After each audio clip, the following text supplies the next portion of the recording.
Okay, we're live here. We're covering the US-backed anti-government protests in Bangkok, Thailand. I'm with Angelo Giuliano. We just got done doing this week's episode of Inflection. It's about the 1989 Tiananmen Square incident, which is, it's very much connected with the protests happening here in Thailand.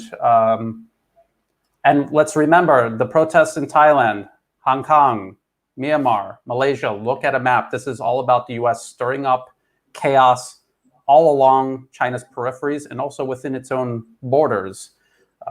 These protesters are openly anti-Chinese, anti-China, anti-Chinese, anything Chinese.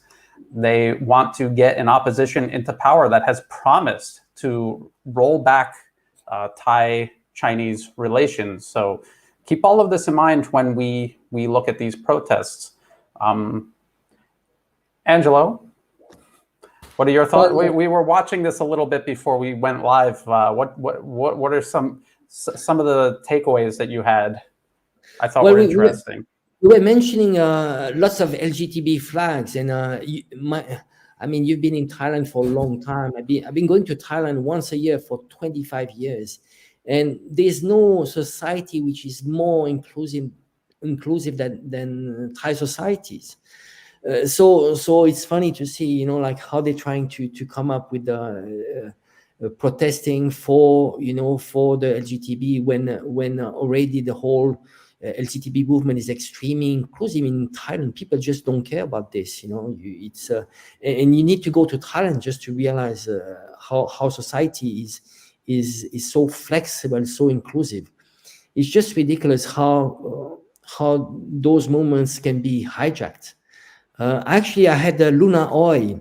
Luna Oi, she's a communist from Vietnam, and she's actually a LGTB herself, and she exposed the LGTB manipulations. You should not vote because of your sexual preferences. You should vote because of what the politician is going to bring. His contribution to society, but not about his sexual preferences. People don't care about this. It's just manipulations, and I think whoever is a part of minorities, it could be like BLM in the US or LGTB movement and so on. They need to be extremely careful about people or institution or even government trying to hijack movements. Because it's not good for the movement itself. Sometimes it can be divisive. It divide people. If you push it too much, and it's not working. It's not working for your group or for your minority. So people need to learn about this. Again. So what is your take on this? You've been in Thailand for how long? Can you tell us about what? The LGBT movement and this protest right now. What is it about? Yeah. So first of all, let's look at the protest. There's like maybe 100 or 200 people there. There are many journalists making up the bulk of this protest. We saw the people with the rainbow flags in front of the monument. There were like 2 or 3 times more journalists taking pictures of them than actual people there. And just like you said, I have come from a country, the US, where when I was growing up, if you were gay or lesbian or whatever, you really did face. Hold on, this is Mr. One Eye Nut. He was never a real influential or impressive leader of the protests in 2014 when he was on the side of Thailand's institutions and the country itself. And then he flip-flopped and he switched sides and he joined this mob. And then he claims that he's lost his eye. And he has posted a picture on maybe Instagram or Facebook where he just has like 3 of those little Band-Aid, not even a real stitch, like 3 of those little Band-Aid things for where the wound supposedly was. And he didn't have this, this is like a prop that he's got, this thing covering his eye. This is a prop because he he didn't have this before. Now he has this very elaborate bandage over his face. So now he's a protest leader now, and he is a guy who, in an interview with CNA from Singapore, he said the police just coming out onto the street, that is enough to provoke the protesters into violence. He said that, and he said that the protesters, you know, they're not the ones inciting the violence, which, you know, we're going to watch the stream. Or we've done this before, Angela, where we see the protesters are chasing the police around the city. The police are withdrawing because they're trying to minimize the confrontation, and the protesters follow the police all throughout the city and destroy everything in their path. So there's that. But getting back to gay rights and the gay community in Thailand, this is not an issue in Thai society. Thai people are the kind of people who live and let live. They don't care what you do as long as you're not hurting anybody. And a lot of gay people from around the world come to Thailand because it is known for being a tolerant and inclusive society, a society that does not care what you're doing. They're not going to judge you. They're not going to come after you. There's always exceptions anywhere you go, but Thai society in general is very tolerant. So when you see these rainbow flags and you see these people marching in these protests, what is this about? This is about you see the US just dump money into these fake groups in every country. They don't care that Thailand is already inclusive and that this isn't an issue. They're going to dump the money. It's a one-size-fits-all revolution. They hardly spend any time tailoring any of it. Angela, I mean, you saw the protests in Hong Kong. I mean, how much of this looks almost copied and pasted from Hong Kong into Thailand? Yeah, good point. I mean, in Hong Kong, there was one girl, a protester, that actually, because she was throwing, you know, with this, you know, she was throwing a stone, you know, with this elastic. I don't know how you call it. And basically, she hurt herself. So she was not hit by policemen. She hurt herself by throwing a stone, you know, with one of those tools. And they made it a huge news, you know, like that she was hit. She became a symbol. You know, you would see like people covering their eyes like this all over Instagram. They made it a huge campaign, but in reality, she never lost an eye, and actually there was lots of evidence that she hurt herself. It's interesting how you compare movements like in Hong Kong. You had extremely violent movement, you know, against the police. You know, they were throwing petrol bombs at the police. It was extremely violent, but then nobody died, you know, in the hands of the police. You know, the police, they had so much restraint. Now I compare it with the Yellow Vest movement, which is quite peaceful movement in France. I have an article right here. It said that 14 people lost an eye in France, and there were people died. I think they had like 9 people dying in France. So you see, the police is much more violent. It's extremely violent in France, but nobody talks about this, you know. And here you have this guy who's trying to play the same game. What is this game? It's about creating martyrs. The idea is that the protesters, they want to have an escalation, and somehow the goal is to get a martyr. If they can manage to have on their side someone that gets hurt or get killed, they can create a martyr, and they can get more support by demonizing the police. And when you look at what is happening in Thailand, there's only restraint from the police. Police actually are there to protect lives. They don't care much more about, you know, when it's material destruction, that is secondary. What they want to protect, first of all, is lives. And then also this game, it's about, you know, creating martyrs and creating an escalation. Right now, this movement doesn't have any support. You see, there's probably 200 people maximum, and half of them are journalists. You see, look at them. They all have helmets saying they're the journalists. The problem is that they don't have traction. They don't have traction. So what they need is an escalation. And creating martyrs is one way to start an escalation. So this guy is coming on stage. He's Mr. Nobody. He was a protester. He might got hit. We don't even know if he lost an eye. but then it's about how you can create a martyrs and symbols. They like to also to create symbol, you know. So it might become a new symbol of supposedly police violence. And I've pointed out how in 2010, if you look around, you're going to see some people in red shirts, because a lot of these are red shirt. The whole movement is associated with these billionaires, Thaksin Chinawat and Thanathon Juangruangruangkit.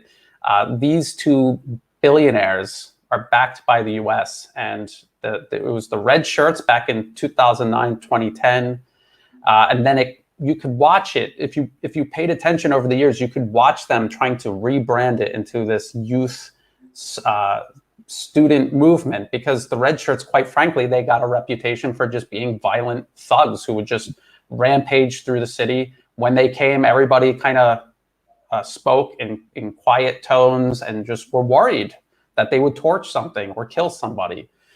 In 2010, on April 10th, 2010, they actually had militants with war weapons come out, kill soldiers, kill police, and kill protesters. Just like you said, Angela, they needed a martyr, and they created one. They shot one of their own protesters in the head.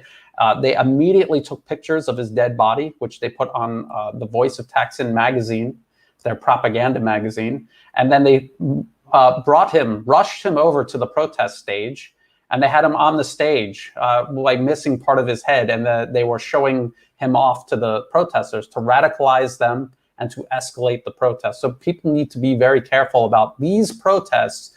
They are looking for that sort of opportunity. Mr. One Eye better be careful that they don't upgrade his martyr status from injured to something more serious, because that is what they need. You can see the protesters come out every day.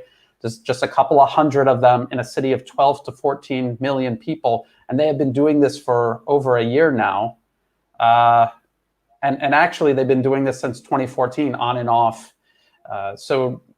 This is, by the way, people who are not familiar with Bangkok, this is Democracy Monument, and usually like a real protest, even if it's like a fake U.S.-backed opposition running a protest, a real significant protest, this entire area would be packed with people, plus people would be packed down the street leading up to this monument, and they cannot even fill this roundabout. This is a roundabout road around this monument. They can't even fill half of it with this number of people. Yeah, I'd like to give a bit of background. Maybe we could remind a little bit of the background, who are behind those protests. So there's a heavy funding from the US to the National Endowment for Democracy, Open Society of George Soros, lots of NGOs which are there not for bringing better life to Thai people. It's just in a geopolitical game that is aimed at encircling China. Now, who is behind them? You know, they present themselves as being a socialist movement, and people that are socialist or listeners, they need to be really, really careful. In reality, it's not about socialism here. It's completely hijacked. Behind those movements, you have two billionaires. You have Thaksin and you have Thanathon. They are two billionaires, and their purpose is not to bring, prosperity to their own people. They are heavily hijacked by the US, and they're following US agenda. So in reality, what we are exposing here, most important, is the foreign meddling. It's not about taking side. It's about sovereignty, how Thailand can protect their own sovereignty, because it's a precondition for democracy. If you have foreign meddling, you cannot have a democracy. It's as simple as that. So we're exposing mainly that, and the whole geopolitical game which is behind this. This movement is actually strongly opposing the Belt and Road Initiative. What is the Belt and Road Initiative? It is about infrastructure. If a country wants to develop and it wants to connect not only with China but with the neighboring countries, it needs to build infrastructures to connect, and this is going to be a contribution for the shift of gravity towards Eurasia. You are going to work more with your neighboring countries. and somehow, well, the West doesn't want that. He wants to keep Thailand to be poor and isolated. He wants to play Thailand so somehow it can hit China. Of course, if you are hitting on Thailand, Cambodia, Myanmar, indirectly is going to affect China. In the case of Myanmar, you have, throughout history, the refugees because of the civil war in Myanmar, they will not go to US. You have thousands and thousands of refugees still now that are in China. I've been to this border town called Rayleigh, and if you go to Rayleigh, there are tens of thousands of Burmese, native Burmese, and they are there since already probably the second generation. It's because they are related. It's related to the endless civil wars in Myanmar. So you see, whatever is happening, the disruption that are happening in Southeast Asia is going to affect China, and what is the interest of the US there? Why? It's just to contain China, and so those movements, like the Red Shirt movement in Thailand, they're just playing in the hand of the US State Department agenda. And can anyone look at this protest and even tell what they're out there for? I mean, it's like a circus, basically. You have people skateboarding. What are they out there for? Do these people look like they're starving or desperate in any way? No. And again, this is what they were doing long before COVID came along, when everyone was doing just fine economically. These people are just coming out because their leaders told them to. They told them to come out, and so they come out.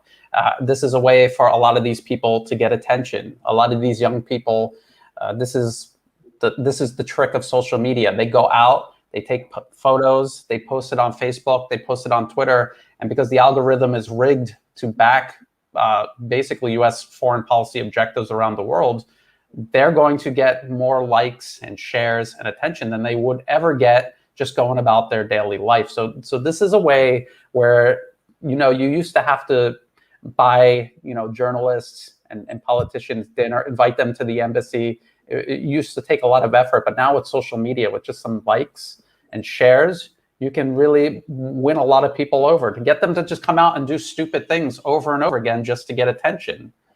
I mean, what we're looking at, what does any of this have to do with, does this look like a serious protest where they're in a life and death struggle and that they need to come out and use violence every single day? Because after this nonsense is done in the streets, toward nightfall, they will all start just torching everything and fighting with the police. This has happened every single night for how long? I mean, we've done 2 live streams already at night. I just thought it would be interesting for us to show what leads up to this. So all these kids, when they're done doing this, they'll get on their motorcycles and they'll go with weapons and go fight with the police.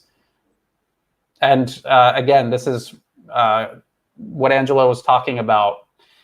Let's do some facts about Thailand and China. China is Thailand's largest trade partner, largest investor, largest source of tourism.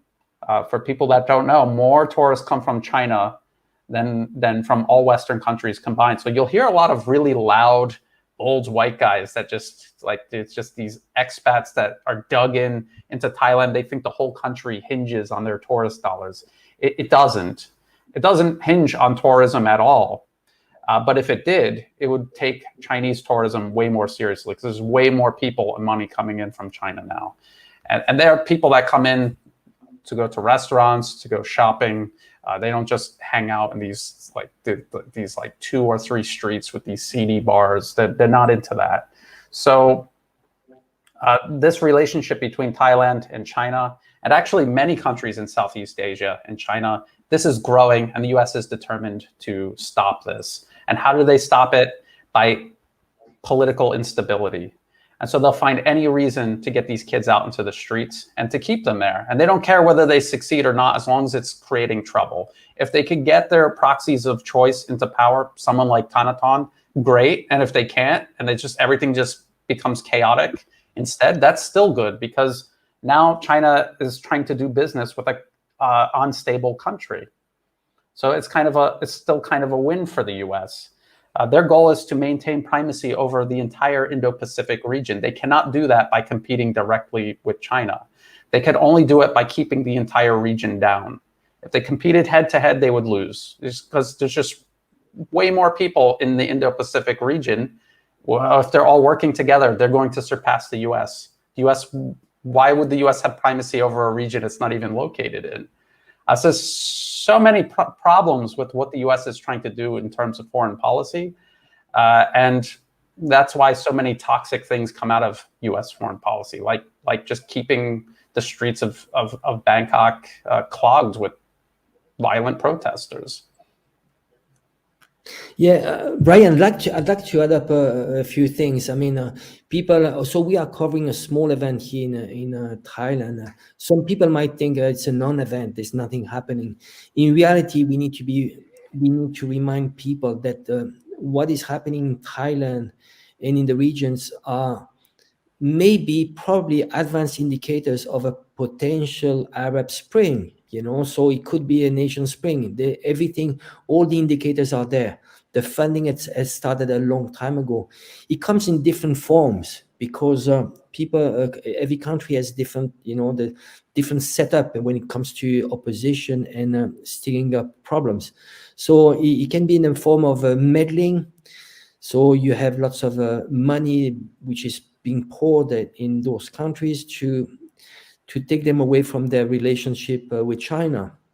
So we're talking about Cambodia, Malaysia, Thailand, Myanmar. So when it comes to Myanmar, it's about creating a civil war. I mean, it's a heavy disruption. For example, Malaysia might be more like how to put obstacles on the Belt and Road Initiative. But then you have things that are much more radical that people should pay attention to is funding extremists and terrorism. When it comes to Pakistan, which is a great partner, China's partner in the Belt and Road Initiative, well, the US is financing a separatist movement, terrorist movement, and this is why these days we have terrorist attacks which are directly linked to the Belt and Road Initiative. So this is for Pakistan. Then you have Xinjiang. Like the US has been backing the movement since the 70s. Those projects didn't happen overnight. It's been backing a terrorist movement, and you have an estimate of 5,000 to 10,000 ETIM terrorists that are spread in Syria, in Afghanistan, and they're just ready. They could, if one day they might pour into China. So you see, this is all about encircling China. You can put that into a map and you can see how China is encircled. There are army bases, 50,000 army personnel in Japan. National Endowment for Democracy opened an office in Taiwan. So Taiwan is being completely hijacked when it comes to democracy. Then you have a heavy army presence in Korea. So I'm asking, when you look at this, is it China threatening the West, or is it the opposite? That is obvious here. You see, what is the Belt and Road Initiative about? It's about one part is transferring the flow of goods through land, because China is a very weak point. It's being encircled by islands, and especially when it comes to submarines. So China would have a hard time to have submarines just because because you need to have like deep sea, but it's surrounded by islands, and it's all like areas that are contested by many. Just a moment. There's that was Thaksin Shinawat's face. So I mean, they say that this is on one of the posters on one of the I don't know what that was, like a cart. Yeah, this snack cart.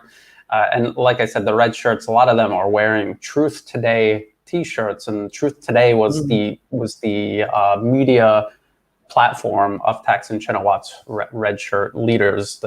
They would have Truth Today, and so that's what this is all about. I didn't mean to cut you off, but I just thought it was Oh, no. interesting. I think it's important. Can you give the background of Thaksin Shinawatra? I mean, basically, Thaksin is a close friend of George Soros. He was working for the Carlyle Group. And can you give maybe a background? So he was into politics, and he was head and his time in office, where actually Thailand tilted completely towards the US. It even joined the Iraq War. Can you give a bit the background and where is Thaksin now, and maybe the time where his daughter was in politics? Actually, she was just representing him. Yeah, actually it was his sister. His sister, sorry. Yeah. So Thaksin Shinawatra, he was a police bureaucrat, and then he made his own computer business, and then he was selling his computers from his business to himself. Looks like that just ended. So we'll try to find another. We'll try to find another feed. Let's just put this up here for now. So when Thaksin Shinawatra got into power in 2001. This was at a time where the U.S. was also trying to get Aung San Suu Kyi into power in Myanmar and Anwar Ibrahim into power in Malaysia. The U.S. was also trying to get their military established in the Philippines again. Hong Kong at that time was still very much kind of a foothold for Western influence. And of course, we were talking about the U.S. military in East Asia, and also the U.S. invasion and occupation of Afghanistan. So when Thaksin got into power in 2001, he was an associate of the Carlyle Group, and he promised to use his position. Angela, if you can find another live stream, because that one looks like it ended. And again, like we just saw, not much is going on. And then when they're done with that and pretend that that's the separate peaceful protest, all of those kids are going to get on their motorcycle and start trashing the city at nighttime. It's been going on like this every single day. So Thaksin Shinawatra, when he finally got into power, he privatized the National Petroleum Concern, PTT.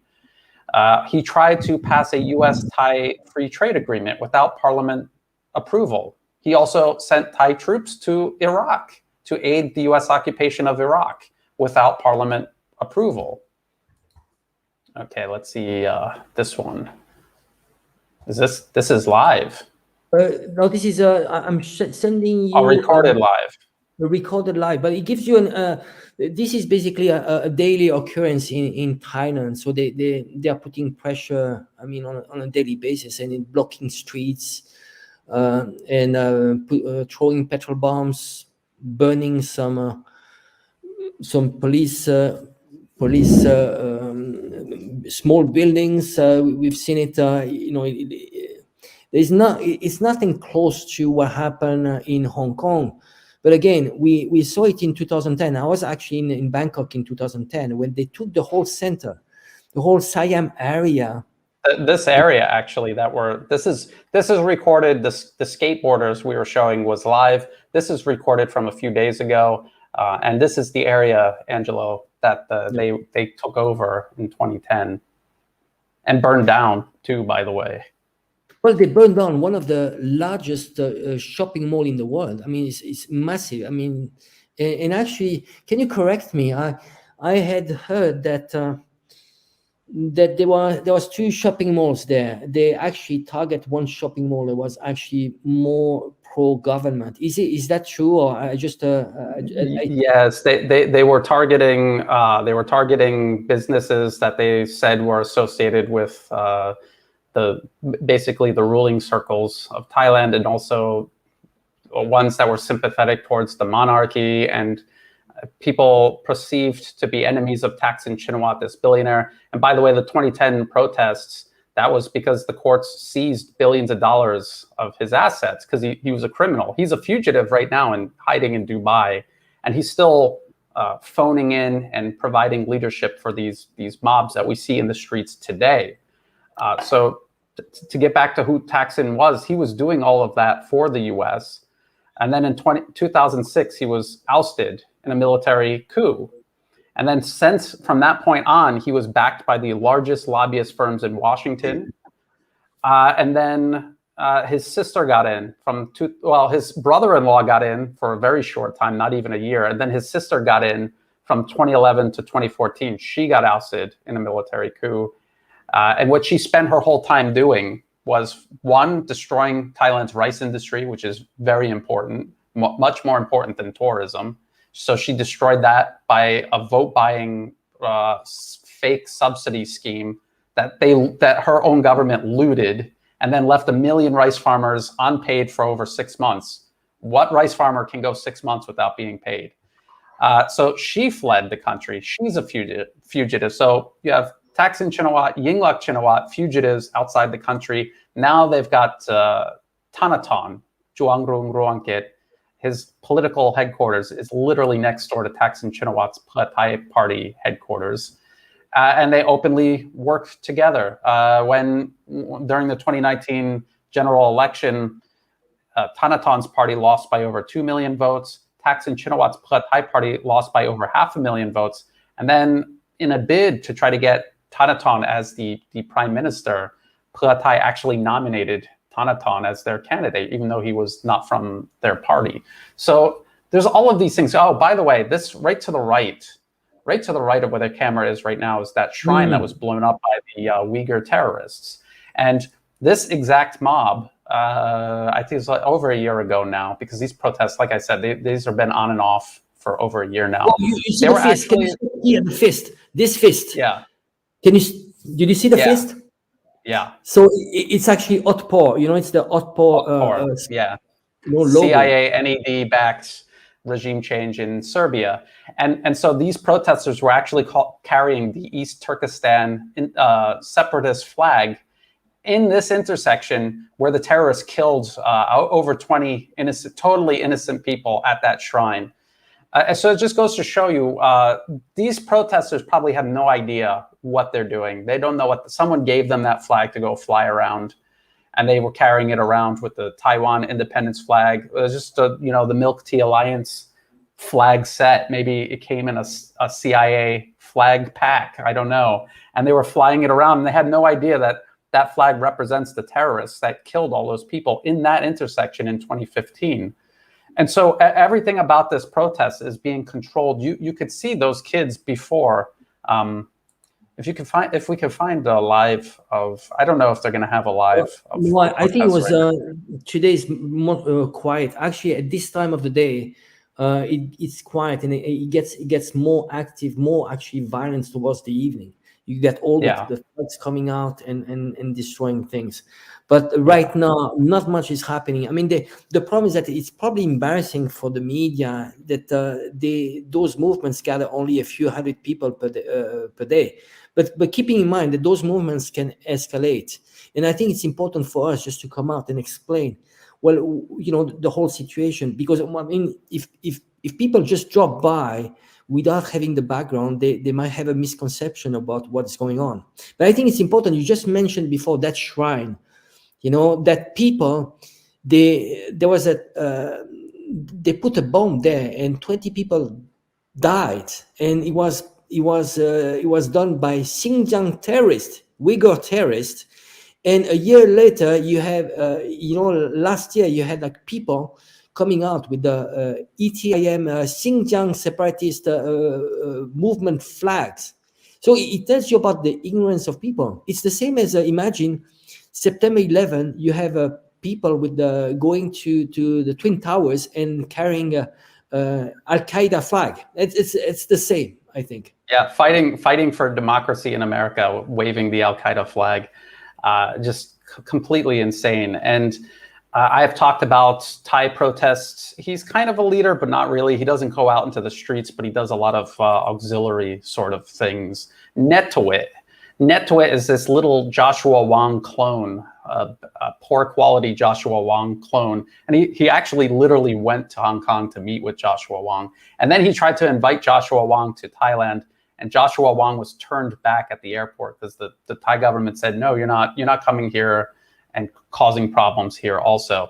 And this Netwit guy actually met with the Uyghur Human Rights Project Louise Grieve, I think is her name. She actually came to Thailand, to the university he studies at, and they did this whole program based on all the fake anti-China propaganda about Xinjiang and the Uyghurs, claiming that there's some genocide going on. And so that's why these protesters were waving around the Uyghur separatist flag, because they were sold, and they completely bought the U.S. Uyghur propaganda narrative. And then I did a video about it, and a lot of people were talking about it in Thai media, and they stopped flying it. But they're still doing these protests, which are driven by the U.S., who is behind the Uyghur terrorism. So either way you cut it, like, they're just not waving the flag because it's tasteless, but it doesn't mean because they think it's tasteless. It's because they know it's bad optics. They know it's bad optics, but they're still fully on board with U.S. meddling in Thailand. Yeah, yes. Again, I think for us, I mean, we are not driven. Why are we doing this? We are not driven by ideology. We don't care about left or right. I think the most important is that if you want to have a democracy for a country, you shouldn't have any foreign meddling. Once you have foreign meddling, well, it's a hijacking of democracy, and it's going to be you are going to have people in Washington that are going to decide for what is happening in Thailand. So it doesn't really matter for us who's in power. What is important that we respect democracy, and because democracy is a process of self-determination. If there is any meddling, it's no just more a moment. democracy. Yeah, I dropped a link in the comment section, netwit.com. And let me just put this up on the screen real quick. Oh yeah, yes, please share. This is NetWit. He had been, because he's not going to ever tell you that he's being funded by the U.S. government, but he has collaborated with NED-funded fronts like the Uyghur Human Rights Program, yes. And he's been translating the propaganda books into Thai to spread the propaganda, the anti-China propaganda. Netwit is the same guy who goes to the Chinese embassy at Hoi Quang and protests about Tiananmen Square 1989, which Angelo and I just had a conversation about how fake all of that was, how the violence was on two sides, and how everything we're told about Tiananmen Square is a lie. Plus, Netwit is like in his 20s. He wasn't even alive when it happened. And yet he's going to the Chinese embassy to complain about Tiananmen Square. He never goes to the US embassy, the US who's actually invading, occupying countries and killing people in their own countries right now on a scale that dwarfs 10 times the worst made up story about Tiananmen Square 1989. So it just goes to show you the mindset of these people, how warped they are. So this is him translating U.S. government propaganda, the suffering of the Uyghurs under the Chinese communist regime. Angela, do you know who originally wrote this book? I would have to look it up. Or I don't know. It might be the foundation of a victim of communism. The same. It might be like related to Adrian Zenz. Well, who's Adrian Zenz? For people who don't know, is being commissioned by the BBC and basically entities linked to the U.S. State Department to write for reports. So they said, find us something about to blame China. And the person himself is extremely anti-Chinese and anti-communist. Is a very radical when it comes to values. He's anti-gay. He's actually himself is anti-Semite. I mean, just a very interesting special profile. Probably a racist too. One of these closeted racists that we were talking about. Yeah. But again, so he came up with a report saying that 1 million Uyghurs are in prison. Do you know how he fabricated this report? He actually interviewed 8 Uyghur people, and he did an extrapolation of in a figure. He asked those people, well, in your village, how many friends you know that are in a prison? And he came out with out of an interview of 8 people, he came out with the figure of 1 million. And what happens that you have BBC taking this figure, and then it's this lie that goes in a loop. and nobody actually questioning the report. How did you come up with this figure? You cannot come up with a figure on just an interview of anti-Chinese people and come up with 1 million. There's nothing, and it's not, again, it's not Guantanamo. There are some schools. There's a system. There's a program of de-radicalization, but it's not schools. And actually those schools are linked to a program which is related to poverty alleviation. So you are teaching them, it's those technical schools, the same as you have all around the world. People go to those schools to learn about a job, a trade, and then they come out of that school and they have more prospect in life. So what the US want for China is that you have those Uyghurs in very remote areas that are kept uneducated. And what happens when you have poverty and lack of education? You create radicalism.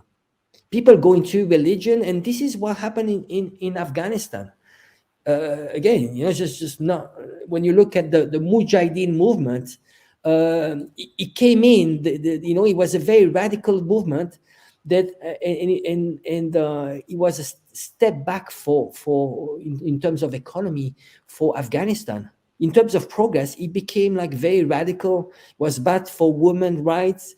It was not for the well-being of Afghani people. So it's just this again, it's just this whole fabrication. Did you see a white guy just skateboard by the camera? So I mean, it's not even all Thai people.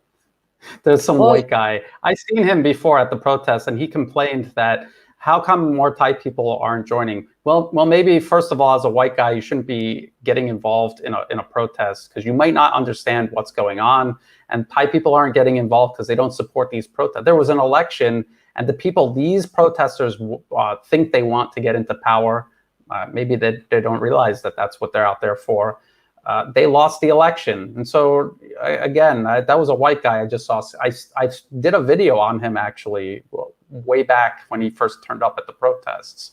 So this is literally, sorry to cut you off, Angelo, but these are literally like the exact same people coming out every single day. This isn't like 300 different people every day. It's the exact same crowd that's been coming out for like over a year now. Could you imagine a city being hijacked by just 300 people who just come out every day and just disrupt everything and terrorize people at nighttime? And they attack businesses, and that this is just what they've been doing, and no one is doing anything about this, really. I mean, like, the police keep it kind of contained, but there's, at least with Hong Kong, maybe or maybe not, people suspected that China had some sort of plan all along. I think a lot of Thai people don't have that same feeling about these protests. But this is a rerun of what we were just watching before we started this live, because you can see how small it is. There's not many people doing live now. They'll start doing live when it gets violent, because that's when it's more interesting. Yeah, Brian, I remember I was in 2010 in Bangkok, and I remember actually foreign guys making speeches. Well, it was very similar what I lived in Hong Kong in 2019. You basically had foreigners teaching locals, protesters, how to throw petrol bombs. The meddling, it was the problems that Hong Kong had back then was that there was no national security law. So you could have basically NED, CIA agents just being there freely on the streets and actually giving instructions to protesters. We have lots of evidence showing that it was just led by foreign agencies, not only US, MI6 as well, and foreign government. So you see the problem is that it's just this hijacking. People, they might start a movement, which sometimes can be legitimate. In Hong Kong, there were some legitimate claims. They had it was related to income inequalities. There are many inequalities in Hong Kong. There's a huge housing problem. But then what happens is that you have this massive funding, and somehow those movements are being hijacked. And overnight, you see slogans in English saying, well, fight China and so on, when actually those problems are are local problems. In Hong Kong, the problems when it comes to inequalities, it's mainly linked by the tycoons. And most of the time, tycoons are actually anti-China. So the ones that you should be fighting are actually funding you, and the enemy is not the enemy you should be fighting. You see, it's just this hijacking of movements. Very often it can be legitimate. No, of course, every governments are not perfect, but then you have to ask yourself, who's behind it, and again, where does the funding come from? Once you are funded by foreign governments and you are asking for pressure from foreign governments, well, sorry, you are a traitor. You are a traitor. You are selling your soul. You are selling your mother. And this is what we are exposing. People should never listen to foreign governments. If you have a problem, solve it internally. Don't start like accepting foreign meddling. You starting to accept foreign meddling, I'm sorry, you are foreign agent, and you betraying your own country. Absolutely. About Tanaton, who is the billionaire kind of in pole position of getting in if the US could ever swing it. He actually went, people who don't know, and I've mentioned this many times, he actually went to the United States before the 2019 general election, and he did that to rally support, and he had a whole list of people he visited, because in the US they have a Foreign Agents Registration Act that he had to, his US-based lobbyist had to register under and disclose his itinerary. And so who did he talk to in the US? The US State Department, people in Congress, USAID, Freedom House. These are funding organizations that fund. He's a billionaire. What does he need money for? Or is it talking about funding these protests, funding the organizations supporting the protests? Very obvious. He also visited the Hyperloop test track, which is only 500 meters long in the Nevada desert. And then when he came back to Thailand, he did this whole presentation about how Thailand should cancel the China high-speed rail project that will connect Bangkok to Kunming, China, which would be a huge leap forward for infrastructure region-wide. He said, cancel that and build the Hyperloop instead. I don't know what other word to use except dumb is the dumbest thing I ever heard. And his followers don't care. They don't care what the truth is. They just follow. It's marketing, and they dupe these kids into buying into everything he says, just like they can dupe you into smoking cigarettes and killing yourself and giving a company money to kill yourself, basically. So this is what's going on. That's what these protests are really about. It's about stopping the Belt and Road Initiative. It's about isolating China. It's about stifling development in Thailand also, because the Hyperloop will never happen in Thailand. It'll never happen. So Thailand will just go without infrastructure altogether. That's what Thanaton and people like him in the region, that's what they're doing. Fake proposals, fake alternatives that will never happen. So they're just going to stop development, propose alternatives that will never happen, and then just no development will happen. It'll just be frozen in time. So people got to be careful about this. So yeah, let's look at this is the funny thing. You look at this protest, it's a mishmash of, you have red shirts supporting Thaksin, people waving rainbow flags, repeal lèse-majesté. And then when you read the media, they're busy making up reasons why the protesters are out in the streets. Oh, they're protesting mismanagement of COVID, whatever sounds viable at the moment. And you can see, I just saw this truck go by like 2 times. So they're going around in a circle. They're just going around in a circle to make it look like, it was like what they used to joke about Soviet parades, where they would go around the block to make their army look 10 times bigger. That's what they're doing right now. That's what these protesters are doing. There's just one common point when you look at what they're doing in Thailand and what they're doing what they try to do in Myanmar is you got those foreign entities that are trying to rewrite the constitutions. So we saw it in Myanmar. You had those foreign advisors. Their main purpose, they were hired just to to find solutions, how to disrupt the Belt and Road Initiative, and also to rewrite the Constitution. So, the Constitution, this is the foundation for democracy, and you should. Why would you have a foreign entity to help you write your constitution? So it's the same as what is happening right now in Thailand. You have this NGO called ILO that is funded by the National Endowment for Democracy, and the main purpose is to rewrite the constitution. Why would a foreign funded entity help you write a constitution? It's not going to be in the interest of Thai people. This is to follow the US State Department agenda. Actually, I just saw a comment. It says the US doesn't even have the funds to develop infrastructure in the US. That's why they left Afghanistan. They actually do have the funds. They just don't care. They're busy stealing it all. In Afghanistan, they spent however many trillions. That was more than enough to build all kinds of rail, road, bridges, everything that you could imagine. They have publicly available special inspector general for Afghanistan reconstruction reports that come out quarterly for years and years. And you could read where all that money was going. It was going to the police, the military, and contractors. Hardly anything went into infrastructure at all. A lot of the, basic things like electrical grids were bidded on by contractors who stole hundreds of millions of dollars from US aid. And even if they did finish those projects, they were very, very minor compared to what Afghanistan would actually need to start developing.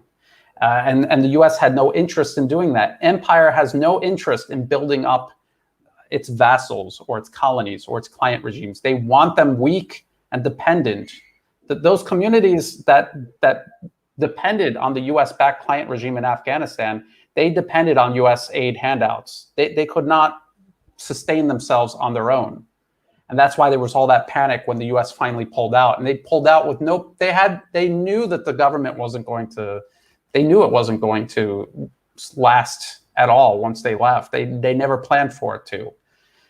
So the US could be. Sorry to cut you. Yes. There's a new live stream.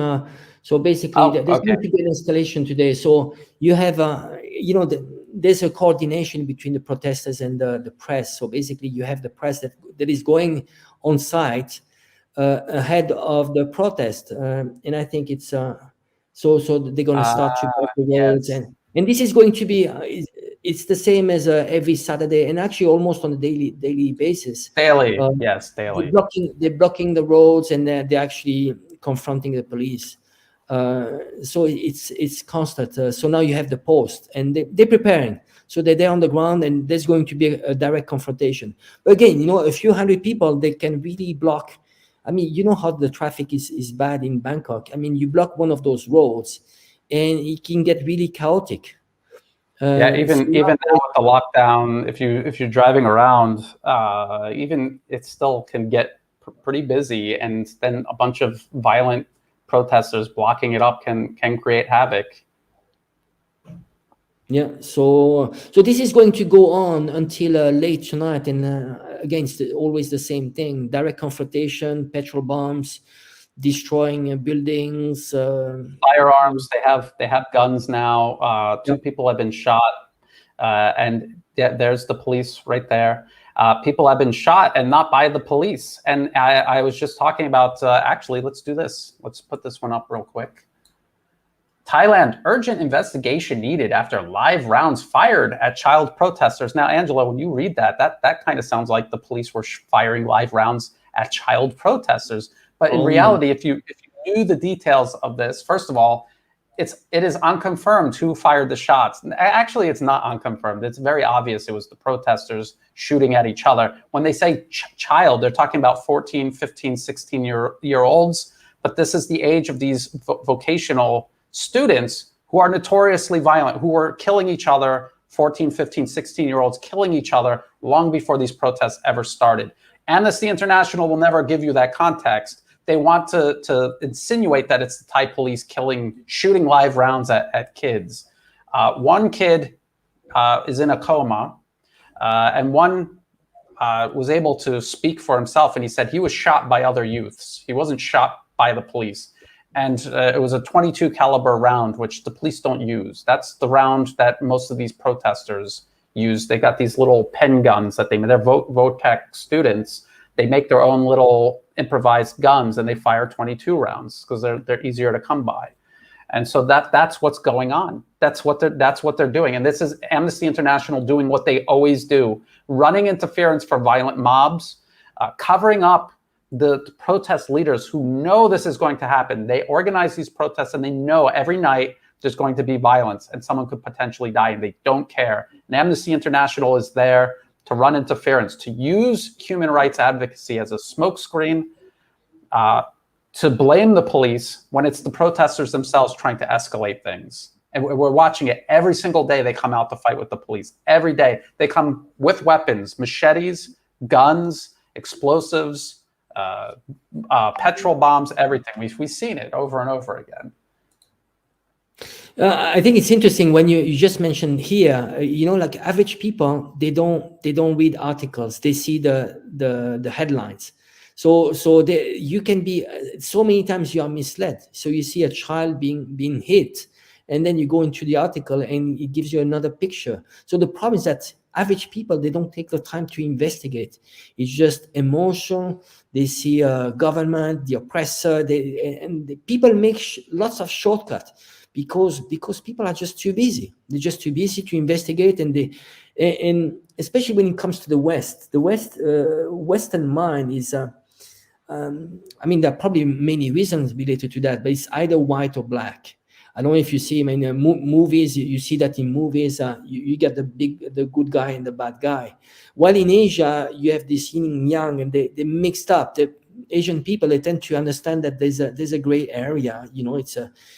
So the problem here, those type of articles, is that people don't take the time to investigate more, really try to find the reason. And the problem is that it takes time. It takes us a lot of time just to expose all this funding, and average people don't have that time. We are busy. Average people are busy just to make a living, and they're making just shortcut assumptions on what is happening. And this is why we're coming out and we're trying to expose what is behind those movements. There's nothing to do with the human right, democracy, freedom. There's nothing to do with that. Even though you see those slogans, this is what they claim. Actually, sometimes it's the opposite. The Hong Kong movement, he was claiming he was for democracy. Actually, it was a fascist movement because he was silencing opposite voices.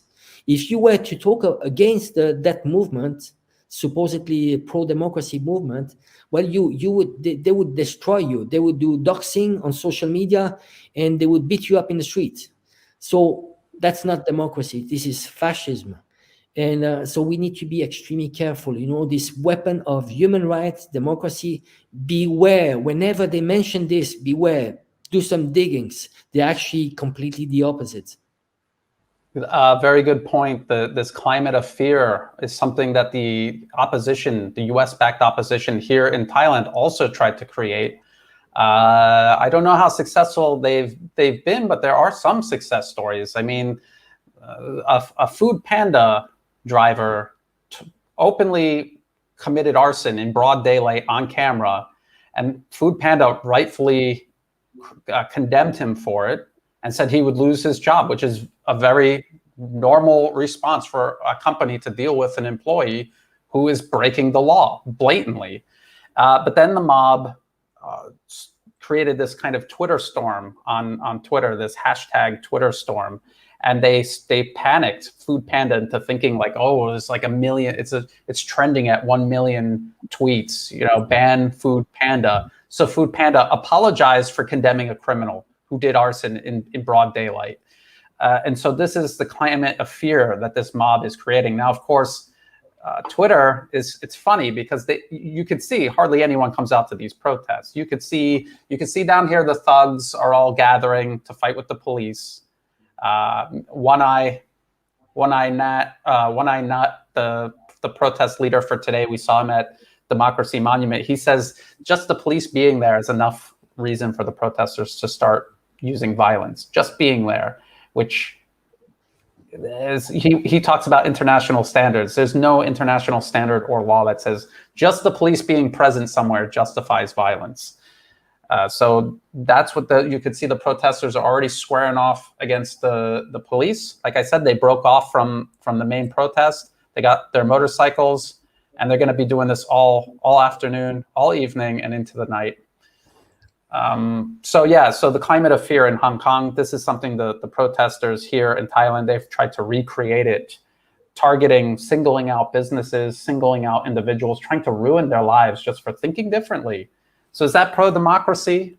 Is that pro-democracy, or are they as much a dictator in reality as they claim the current government is? Who's letting them rampage through the streets every single day? In the U.S., wouldn't the police just mass arrest these people and keep them in jail? Yes, that is exactly what would happen. Yeah, I'd like just to take an example. Just we have to ask ourselves, is there any single example of a US-backed, foreign-backed revolution that was successful, that brought something? I mean, there are so many examples of actually, it was just pure destruction. And it's, they look at what happened in Syria, you know, and because of the heavy meddling of the US. I mean, they're exporting, I mean, tens of thousands of mercenaries they're fighting. Not even the opposition is not even local. Look at what happened in Libya. Look at what happened in Tunisia, in Egypt. You know, they not even a single one was successful. There's a good example is Ukraine. Victoria Nuland, she said on an interview, she said, we poured $5 billion into Ukraine to create a revolution. What was it about? It was because they wanted Ukraine to tilt towards EU and USA. But look at where is Ukraine now. There's a Nord Stream 2 that is actually going to bypass Ukraine, and Ukraine is going to lose $3 billion per year on transit fee. And Ukraine is completely isolated. It dropped a friend. You know, Ukraine has a so old history with Russia. You know, it was a close neighbor friend for hundreds of years. It dropped a close friend for a distant fake friend in the US that is actually dropping. It is US now is dropping Ukraine like a used condoms. So you see, in Afghanistan the same. The US found partners on the ground, and what did it do?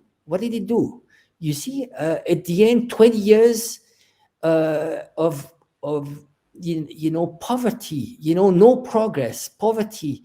If that money, $2 trillion was invested into nation building, but what I mean by nation building is not about putting a puppet regime. It's about building infrastructure, building schools, hospitals. Did the US do that? No.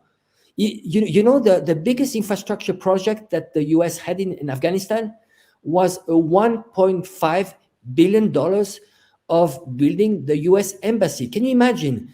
You invest $1.5 billion in building a US embassy. That's all the infrastructure that the US did in Afghanistan.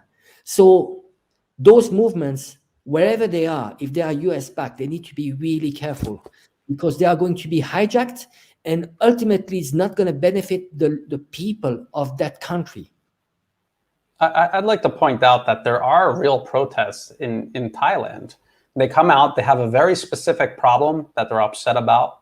They have very specific demands. And when they go out to protest, they want to talk to someone in the government, and they want to work it out. They want to work with the government on this problem and get to a solution. That is not what these protesters are doing. They want to overthrow the government. They want to overthrow the monarchy, and they just want the people who put them out into the streets in power. That's what this is what you're talking about, Angelo, these US regime change operations. None of these countries, not even one of them, is a success story. It is guaranteed that if US regime change succeeds, the country will fail. Yes, Ukraine had the best of both worlds. It was able to deal with Russia and the EU on its own terms. It was doing a balance of power. The U.S. didn't actually really need or want Ukraine in the fold. It would be nice if they could, but the sort of people that would work with the U.S. to do that are not the sort of people that could actually create a useful Ukraine for the U.S. to use against Russia. So they were just plenty happy to just take away that partnership Ukraine had with Russia and to kind of just create a disaster on Russia's doorstep. This is what they're doing in Thailand, Myanmar, Malaysia, if they can in the Philippines. They're trying to create fires all around China's front lawn, basically, in Southeast Asia. Brian, I think it would be interesting for people that are listening and watching or live stream here if you could explain about the monarchy in Thailand, because there are lots of, especially when it comes to Westerners, there's a misconception of monarchy. A lot of people, they think about the King of France and as being something which is oppressive, and in reality, it's completely the opposite. It's a uniting force. It's an entity that is uniting the people of Thailand. Can you explain a little bit more about maybe the background of history, the fact that it was not colonized, and so on? Sure, that is a really good point to make every time we do this, because the protesters are overtly anti-monarchy. Just so if people are joining us, this is live, and these are police. They're lined up because the thugs are all coming out with their weapons to confront the police. So the Thai monarchy, when people in the West hear about monarchy, they have these negative ideas because of Western monarchy. Western monarchies, French monarchy, British monarchy, these were institutions that oversaw an empire. The conquest of other nations beyond their borders. The Thai monarchy was always a force fighting against empire, protecting Thai borders against empire.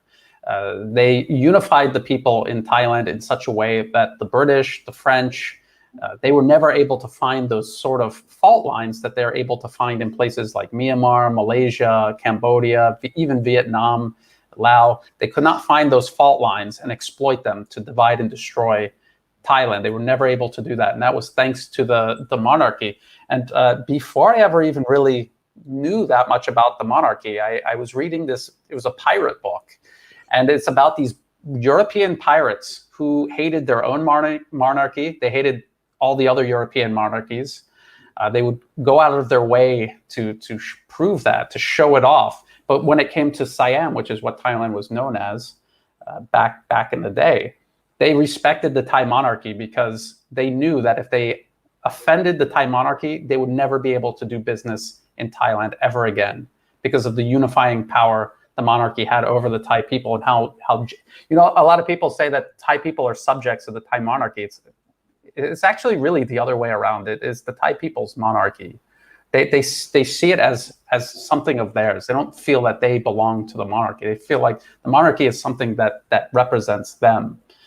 And so what has the monarchy done in modern day? It has done the same exact thing. It has unified Thai people in a region of the world that has suffered a lot of instability. The whole Vietnam War, for example. There was no ability for the West to divide and destroy Thailand during that period. Now people will say, didn't Thailand host the U.S. military during the Vietnam War? Yes, they did. Their choice was either that or join the rest of Southeast Asia in getting bombed and destroyed and having their country decimated. Some countries like Cambodia and Laos are still recovering from that war. Even in Vietnam, even though they're a very strong country today, they still have the scars from that battle.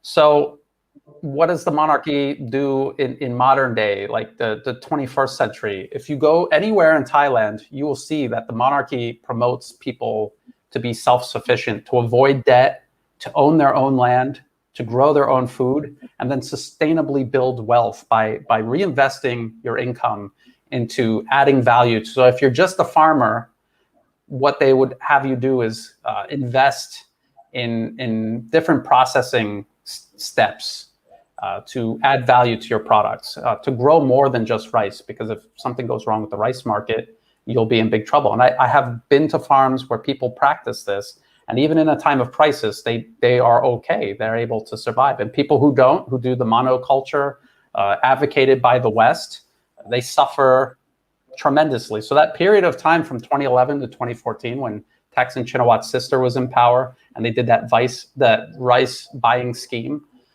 those were rice farmers, 6 months, no payment. If they weren't already doing the king's self-sufficiency program, a lot of them were in debt. A lot of them hung themselves because they couldn't pay off their debt. It was very tragic. So this is what the monarchy has done for Thailand. It's always about building the country up at the very grassroots. One last thing about the Thai monarchy before we get back to these protests is a lot of people don't know this. So a lot of lefties in the West will say, monarchy, I'm automatically against it. The Thai monarchy owns Siam Bioscience. The Crown Property Bureau owns Siam Bioscience, and it works with Cuba to make Thailand more self-sufficient in terms of pharmaceuticals. What other country do you know that is doing something like that? And it is the Thai monarchy that is spearheading that effort to cooperate with Cuba. Cuba has a renowned healthcare system. So it's just a lot of these little things that people don't know about because they're too busy looking at the superficiality. Oh, it's a monarchy, I'm against it. People need to go under the surface and do a little digging. Yeah, I'd like to add up a few things. I think especially right now, there's a shift of power. China is emerging, and the US is in decline. We all know this. What is it for the countries in the region? They need to manage the two sides. The thing is that what the US wants to do is to polarize the region, saying, well, you are either with us or against us. And this is why these days you have Kamala Harris, which is traveling to Singapore and Vietnam. And she's never going to get what she's looking for because they are very pragmatic. They know that they're not going to go all the way to China, but they need to balance the two relationship. And sometimes we need to be very careful about, the impressions we have. We tend to say, oh, there's a military base in Singapore. Does it mean that Singapore is a US ally?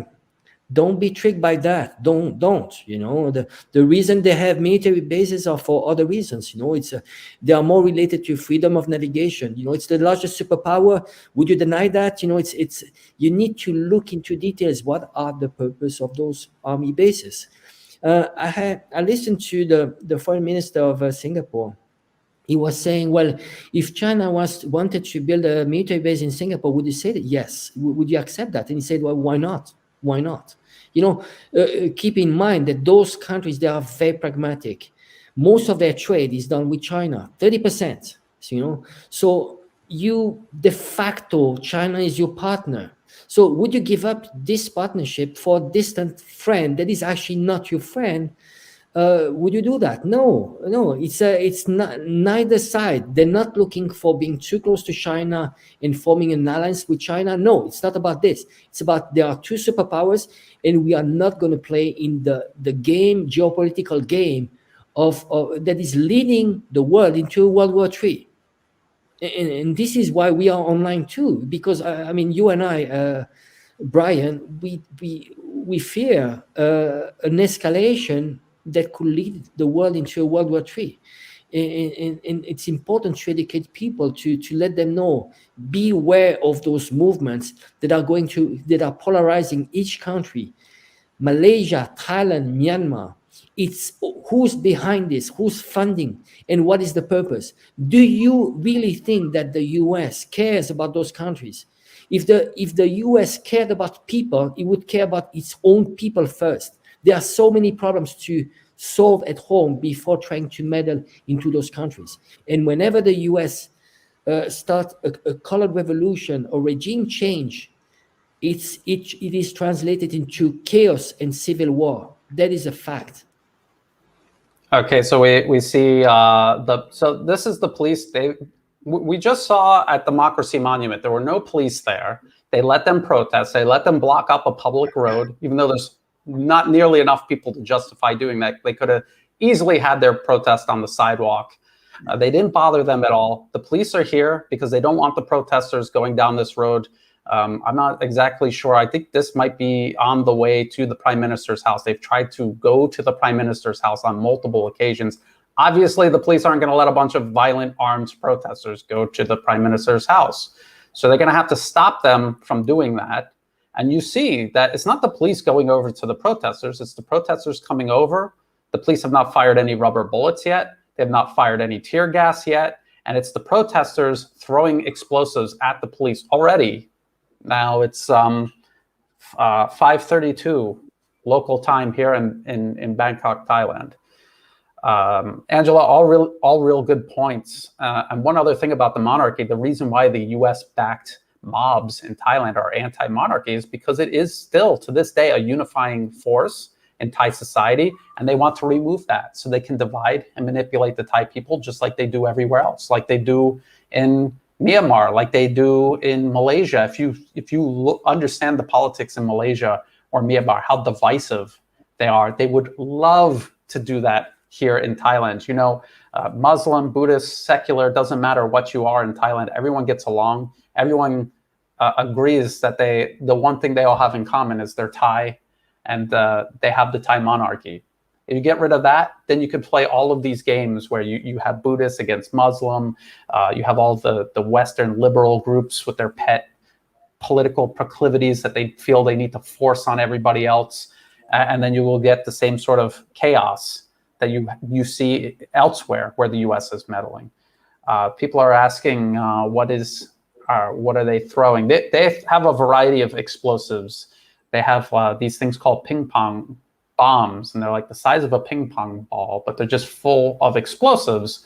And these can blow your hand off, and they're throwing these at the police. And then Amnesty International is going to say, how dare the police shoot rubber bullets back? Literally, the UN guidance on less lethal force says you can use rubber bullets if you're confronted by violent individuals who are trying to hurt you, where there's imminent harm against police officers or members of the public. You're allowed to use rubber bullets and tear gas. So the police, you can see they're being patient, they're being professional, and it's the protesters coming to them to instigate violence once again, as they do every single day. That, again, that's not tear gas.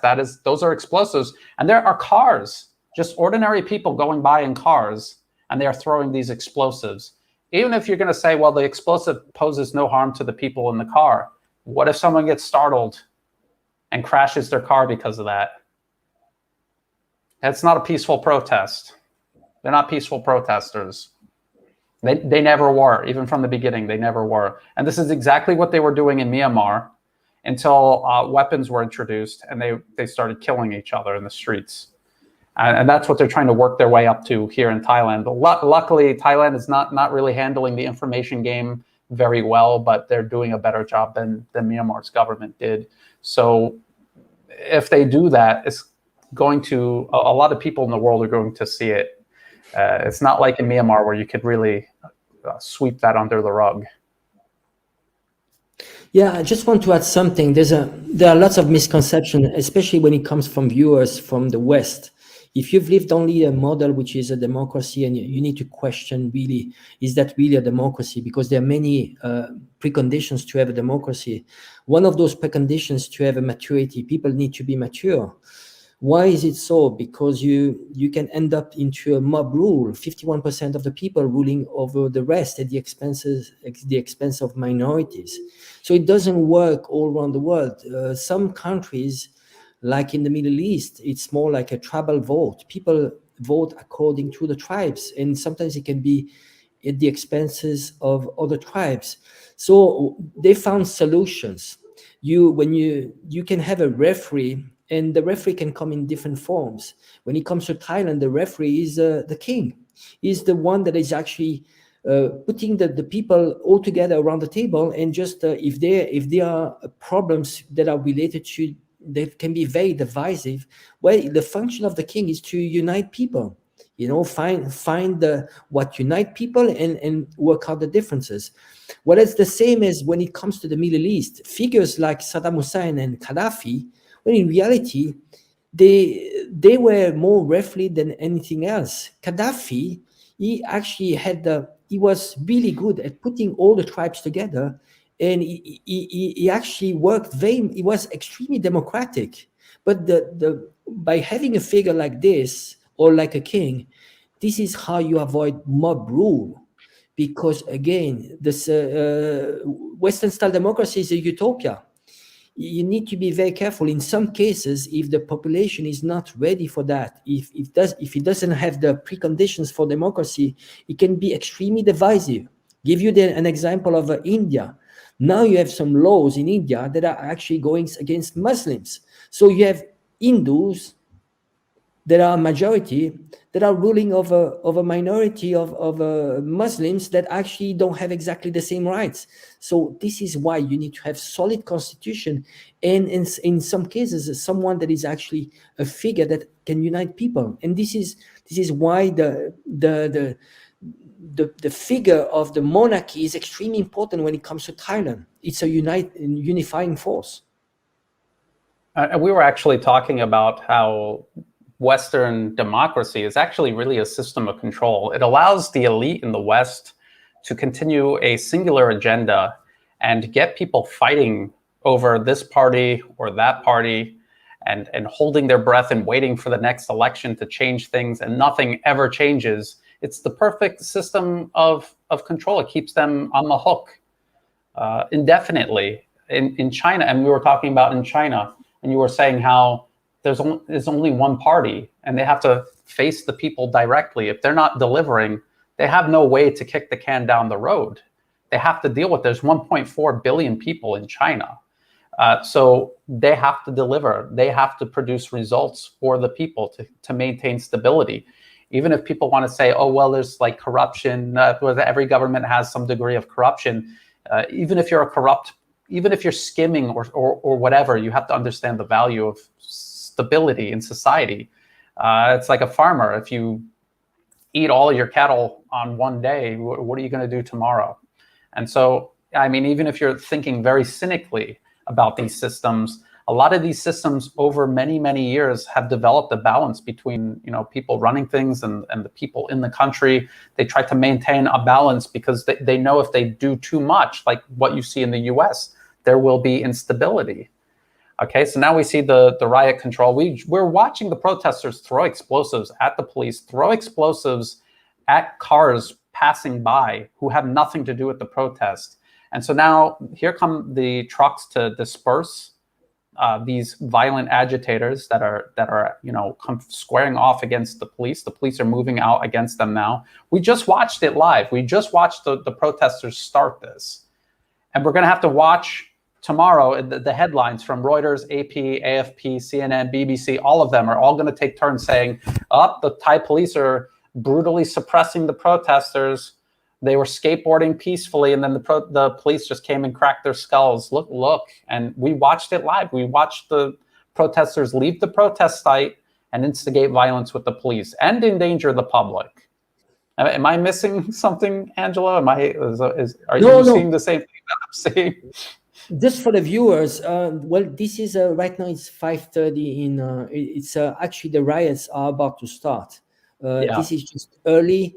It gets worse in the evening, so we are going to see like petrol bombs later on in the evening. We're just covering this a bit early, but it's important to give the background on what is happening. And it's a daily occurrence. Every day you have protests, but it tends to be bigger on weekends. So it's just something that is becoming like a normal scene in Bangkok. I just see a comment. It looks like there's a kind of a disagreement here. I see someone talk about the monarchy. It's up to the Thai people to decide whether they have a monarchy or not. And if it was up to the Thai people, they would keep the monarchy. It's a no-brainer. And the only people calling for the monarchy to be abolished are people funded by the US government and the British government.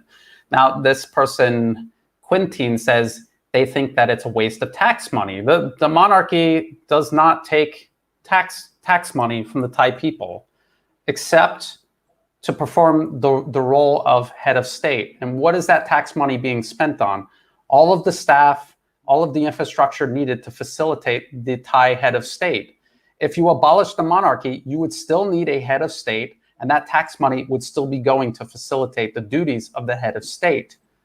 And what is this tax money being spent on? It's being spent on people who have jobs because of facilitating the head of state.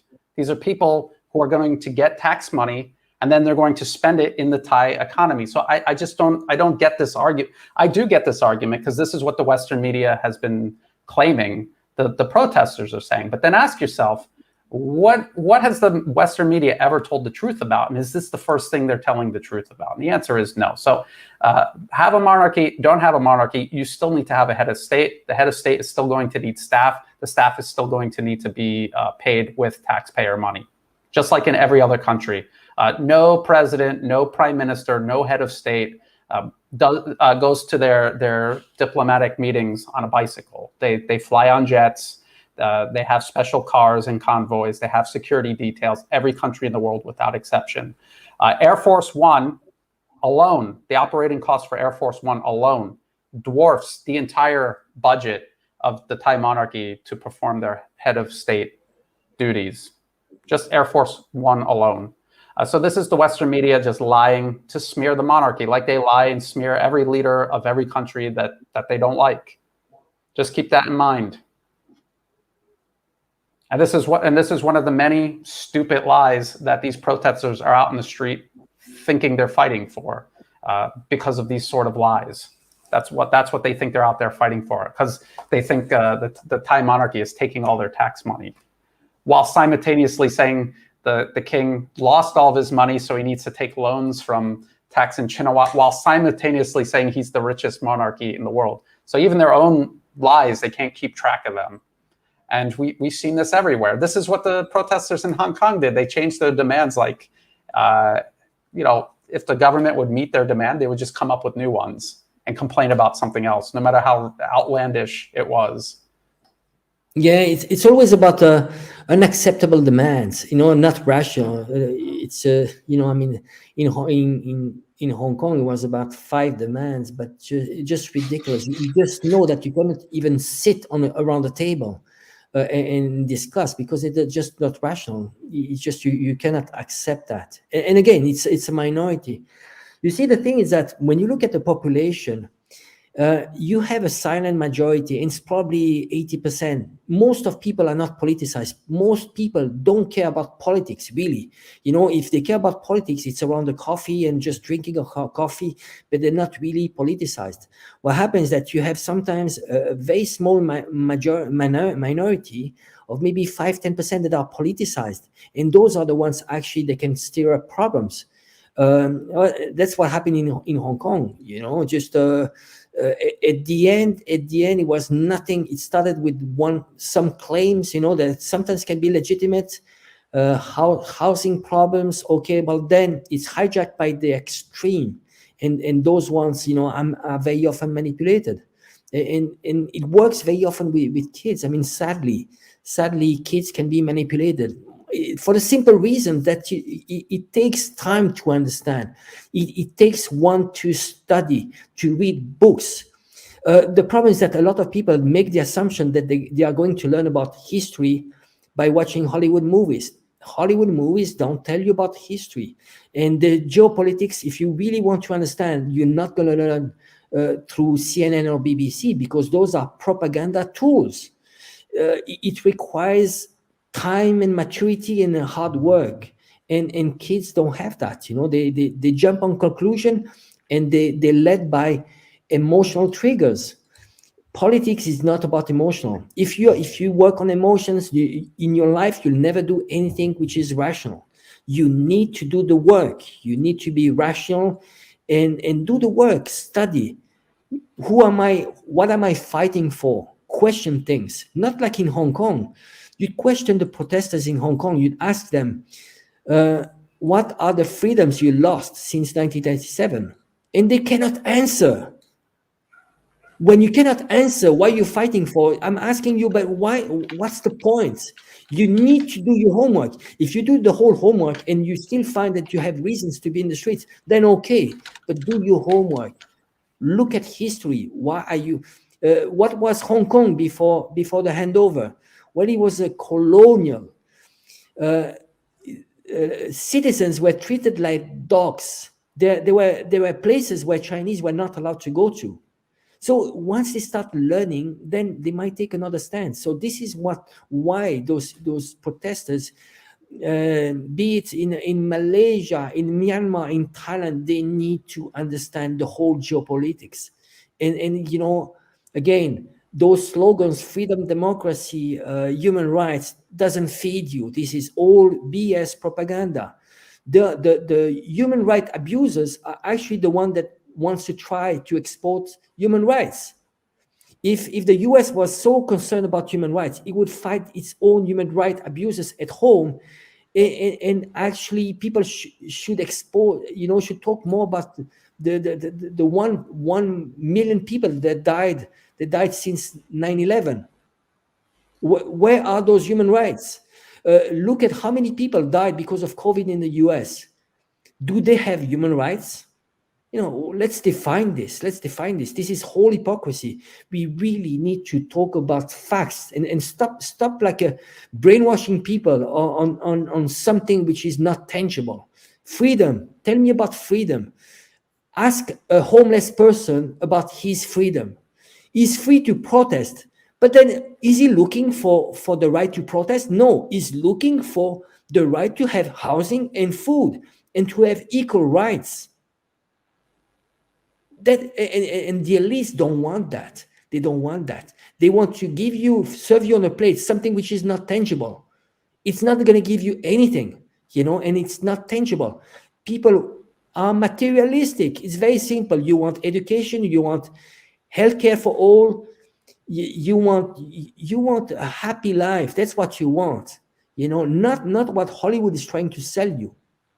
You know, this is all BS. Sorry for my French. No, that's okay.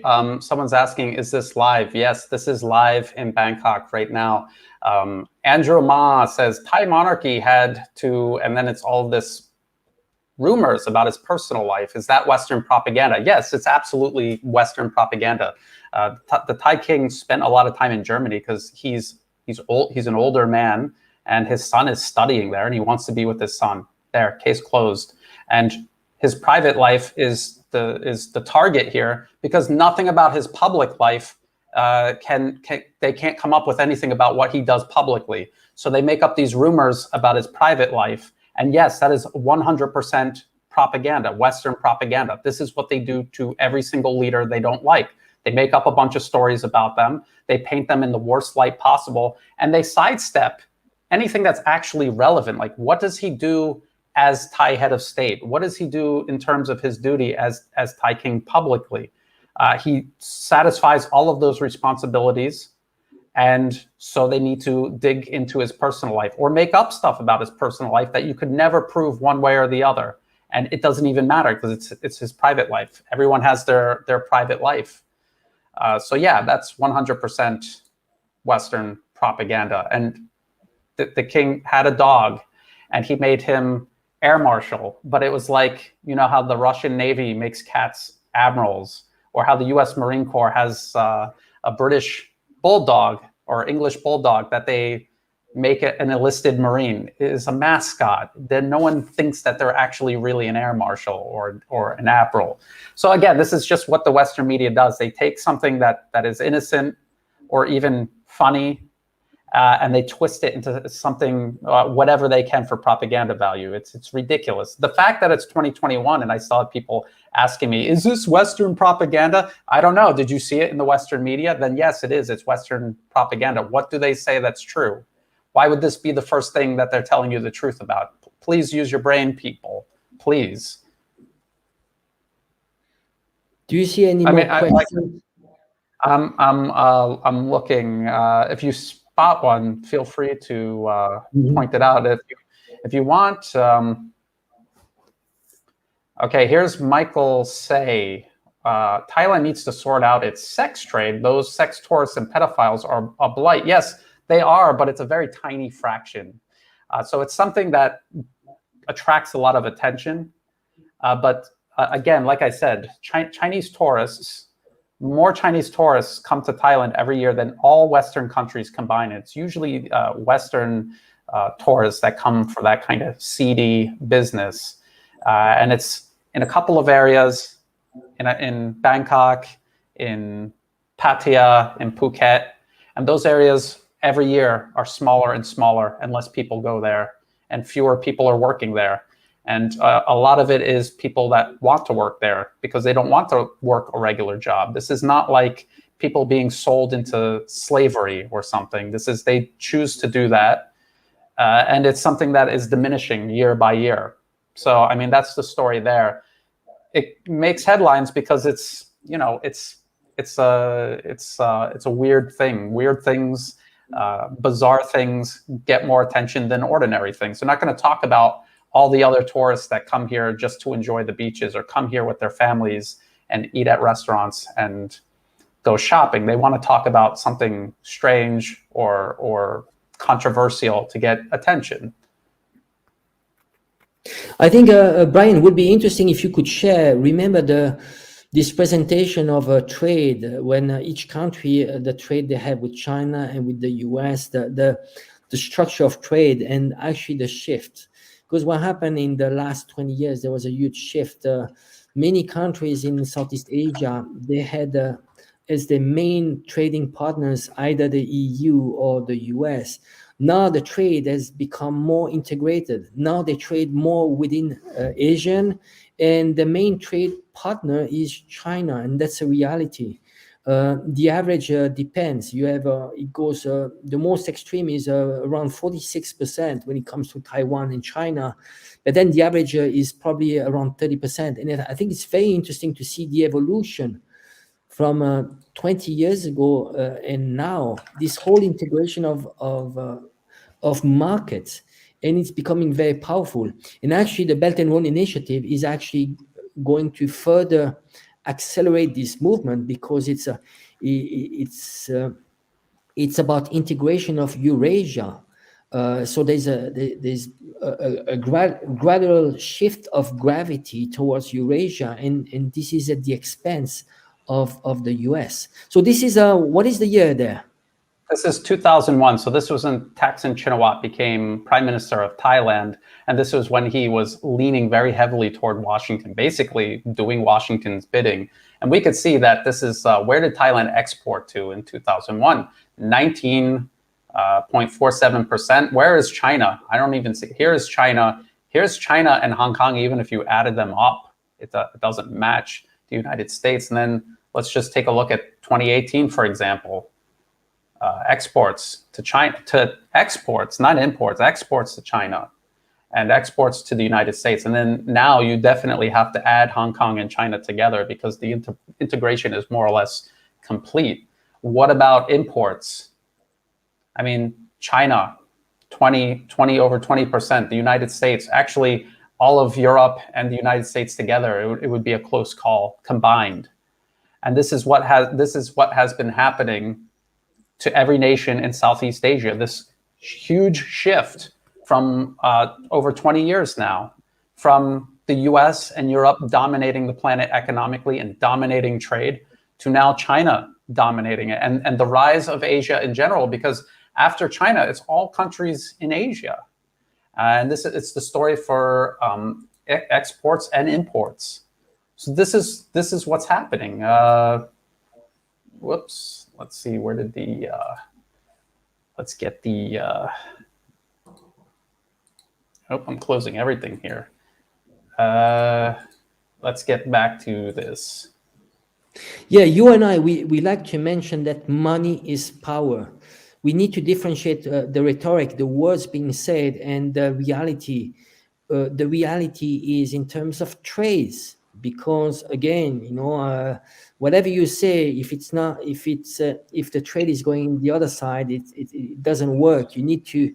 People might actually side when it comes to rhetoric. When it's about making speeches, they might side with the US, but in reality, they are being very pragmatic. The fate of Thailand and the whole region is very much correlated with China, and you cannot go against this. So when we talk about Taiwan and China and the mainland, well, when you have almost 50% of your trade that is with the mainland, in somehow it's a de facto reunification. You cannot go against that. So it's very interesting to see this trade, this trade, which direction it is going, which one is your largest partner. You can be in NATO and somehow on paper it looks like you are against China, but in reality, if you are doing 30% of your trade with China, you cannot go against China. That's a simple. So this is why when you look at Australia, which is completely, very much depending on its trade with China, going against China, that is the most absurd thing that they've done. And this is what I like to call, the useful idiot. You're just an idiot. You're hitting yourself on the foot. Remember, there's a huge trade in coal between China and Canada and Australia. China stopped buying coal from Australia. Do you know where it bought its coal? It bought its coal from US. So Australia is playing the game of the US. It's like, oh, I want to be your good friend. But so it backfires. China doesn't buy Australian coal. In return, it buys US coal. How stupid is that? Very, very stupid. And I mean, this is what's going on.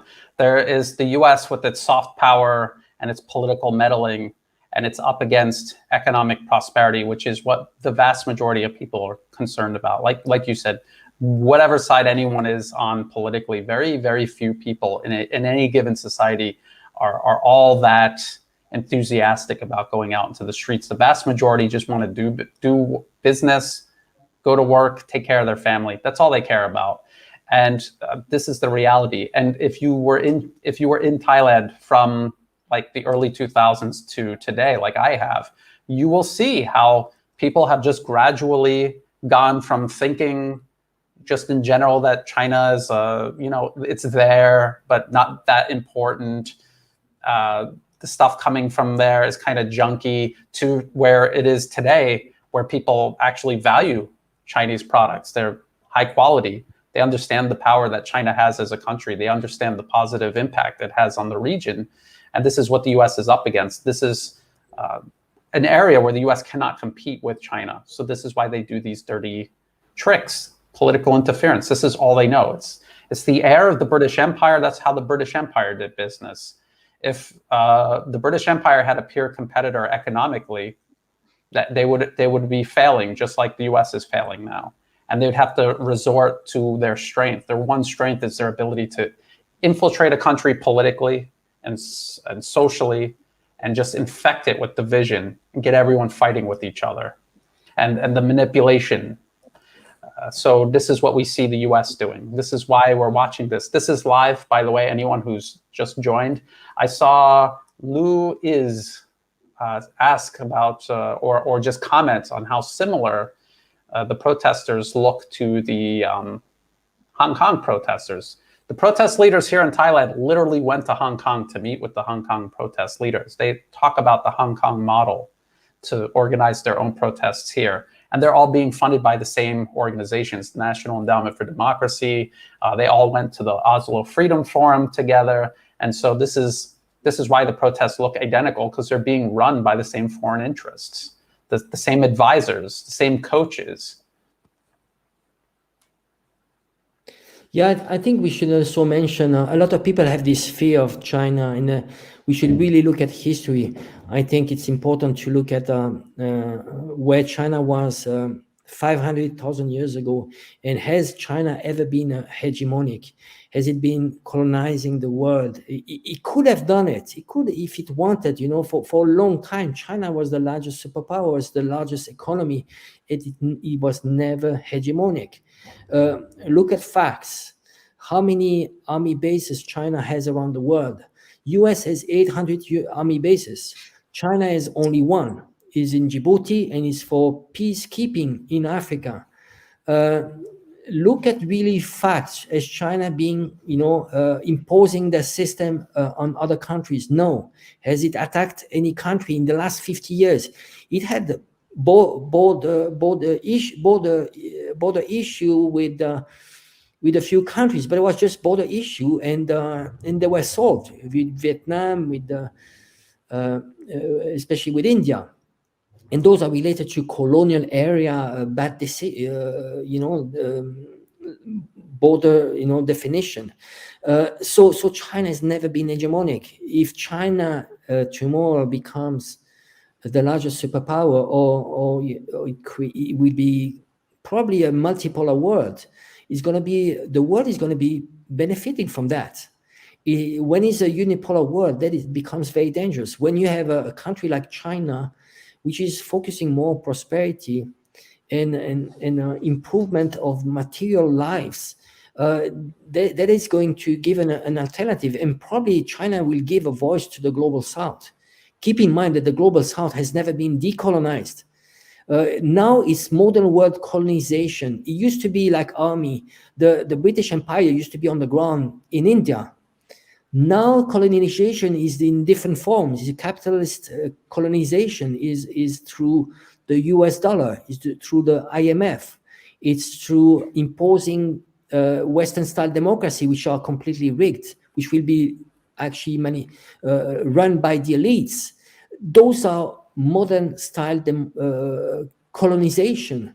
So this is why we should fight against it. It's about how people, 75% of the people that have been colonized, that are still colonized, how they can gain their freedom and really human rights, because they are going to gain human rights.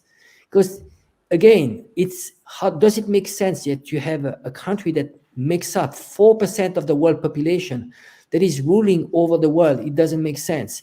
If you cherish democratic rights and you're not hypocrites, well, you should push for a multipolar world where you have all nations having the same rights, and everything should be dealt in the United Nations.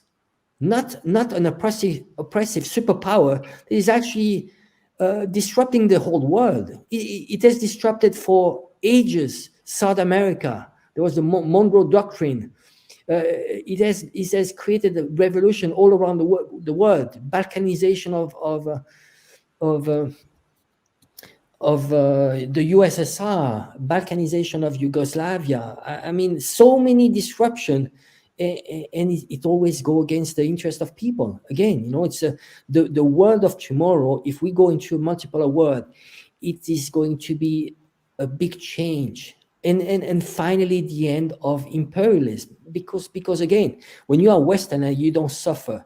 I was talking about this with my friends. They are in Switzerland, and somehow indirectly they're benefiting from the system, the status quo of having the global South suffering, and they're benefiting, because they don't want, they don't want the majority of people to get their human rights, to have prosperity. Why? Because it's about how you can control them and leave them, with low level of education, low life expectancy, and no prospect for future. All really good points, and people need to keep the big picture in mind when they're looking at protests like this. This is not internal political affairs of Thailand. This is foreign interference. I saw someone talk about Pfizer. Yes, this mob is being backed by the US government. And of course, they're going to come out and say the Thai government was wrong to buy Sinovac, and they should invest all of their money in Moderna and Pfizer. And they've been talking about that nonstop for months now. That's all they talk about.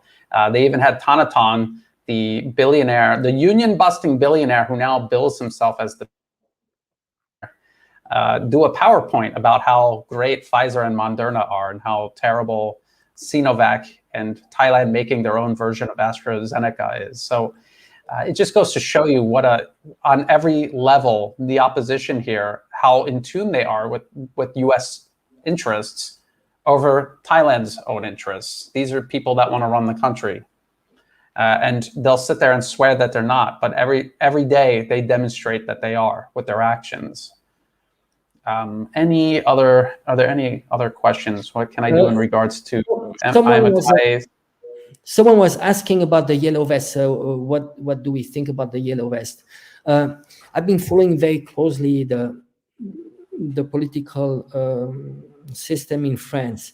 So France is another Western-style democracy that is hijacked by the elites. So what the Yellow Vest is fighting for is mainly the main claim is how can they have a referendum rights. What is a referendum? It's a direct vote of that you can have a vote of confidence. You can actually overthrow a government if they are not delivering, and this is a very big danger for the elites. So I personally support the Yellow Vest, but again, the most important is no matter what, we are for protecting each country's sovereignty. Ultimately, the decisions are in the hands of French people. So then, if it's about the issue of France, of course, I mean, I think we should point out that it's a democracy that is hijacked by the elites. There are 8-9 families in France that control 80% of the media. And those families, they decided on Macron election before Macron was nobody. And he was a banker working for Rothschild Bank. And overnight, he became the big thing. But he was promoted by the media. So the media did the whole work. So there is a problem. Again, having unbiased media is a preconditions to have a democracy, among other preconditions. Again, so personally, I'm for the Yellow Vest movement. I think it's very legitimate. When it comes to Western-style democracy, one of the solutions to have a better check and balance is to have a Western-style democracy, to have a referendum rights. It's the same as what we have in Switzerland. If you have a certain amount of signatures, you can actually revoke some laws that actually you find unjust, or you can actually revoke your government. And this is at the city level, canton level, and the federal level. So just interesting concept.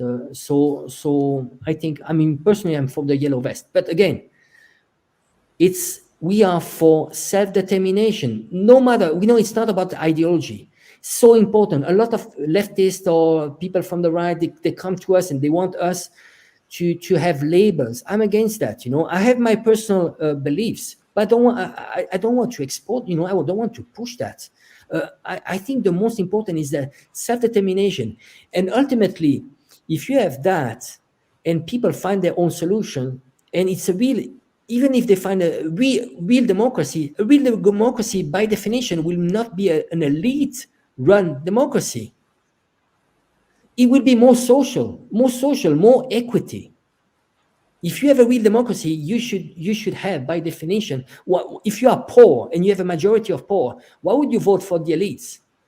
That is when you look at France's political system, does it make sense that all the policies are for the elites?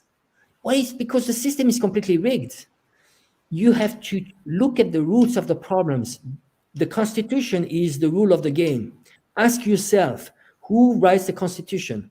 If the Constitution is written by the elites, well, it's not a democracy, because the Constitution is written by the people to protect themselves from the elites. So if you tell you butcher, to write the rule of the game, it's not a democracy. It's as simple as that.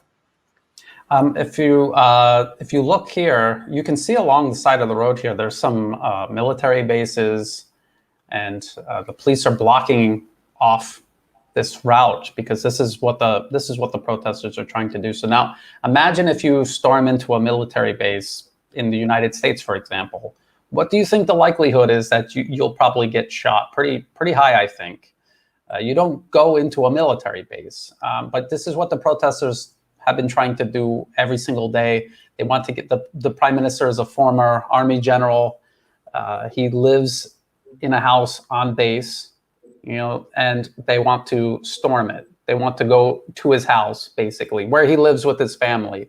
And this is what the protesters are saying they should be allowed to do, and the police shouldn't even be out on the road at all in any shape, form, or way to try to stop them. And if they do come out, that is a provocation toward violence. Now, this is also the same road that Thaksin Shinawatre's Thaksin no, Shinawat University is located, and it shares the building with Voice TV, which everyone says is real media, but that's actually Thaksin Shinawat's media that still operates here in Thailand and spreads propaganda. And a lot of Thai people don't really know; they just think it's another news channel, and they absorb a lot of really toxic propaganda from Voice TV. I think there's some journalists that even work there that don't really know what the full agenda is, and they work on like lifestyle or like some other thing that really has no political agenda. It's just because it's a large news organization, so they have different categories. So it's very just this motorcycle going down this road and going back. I mean, there's a lot of strange things along this road. Just this road, it's kind of weird to see the military base, the Officers Club, Shinawat University, and Voice TV all on the same road. It's crazy. Let's see what else. Well, so this is what's going on. I think I have to go here pretty soon. If something major happens, for sure. Someone is actually saying Marco Polo is saying the Green Party at least is targeting helping climate change. Beware. You know, Green Party in Germany is funded by Bolle Stiftung. Bolle Stiftung is a pro-NATO, is a pro-war, has a pro-war agenda. So beware. You know, this is now the evil comes in. You know, it's like the wolf that has the skin of a sheep. You know, beware of those movements.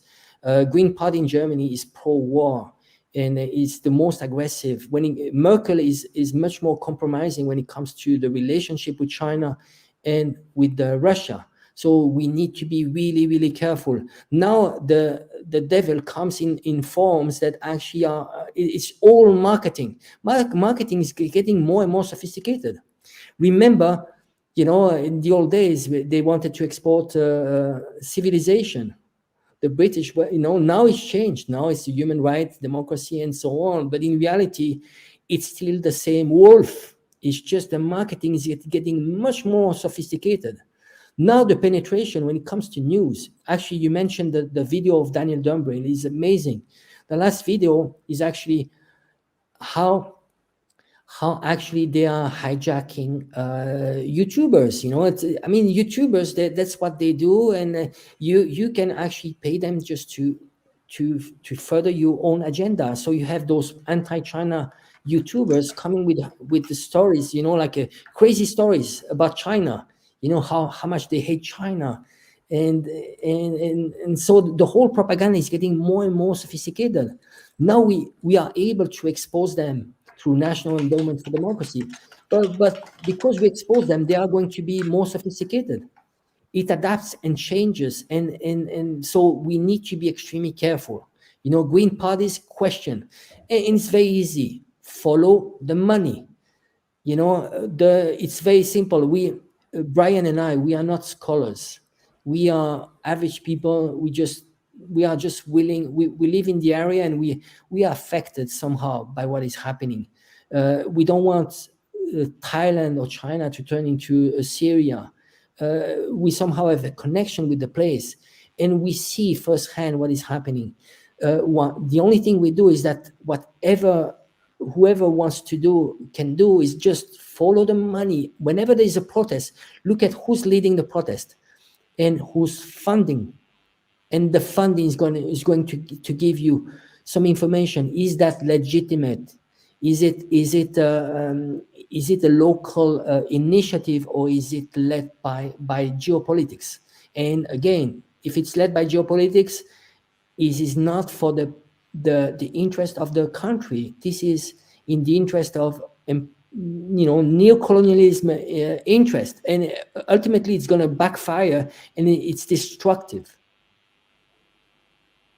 Absolutely. The German Green Party was involved in the protests here in Thailand. Their funding arm, like the NED, does fund opposition media like Prachathai. They also got directly involved in the protests because they were talking about the monarchy, how the Thai king spends time in Germany. And again, they never talk about the fact that his son studies there and he wants to be near his son. He's kind of an older man, and he wants to be with his son. How can anyone blame him for that, or think that there's something sinister behind that? But the Green Party played along with the protesters and all of these rumors, and they injected themselves into Thailand's internal political affairs. And they even had the protesters come to the German embassy, and they made a big spectacle. They invited the protest leaders into the embassy instead of just sending someone out to get whatever the paper was, their demands or their concerns or whatever. And then the German government started to get some blowback from this, and then they had to shut down the whole thing, the whole Green Party interference, and say that basically they're washing their hands of it and not doing it. But that was the German Green Party doing that. Yes, so I think the protest will go on tonight. I think this is not the highest point. Tonight there will be more as usual. But maybe you want to close this live streaming. I just want to thank everybody. There's lots of nice, great comments there. I mean, thank you for the support. Really, just follow and share this channel. I think I have to say, well, the initiative of Brian is just amazing.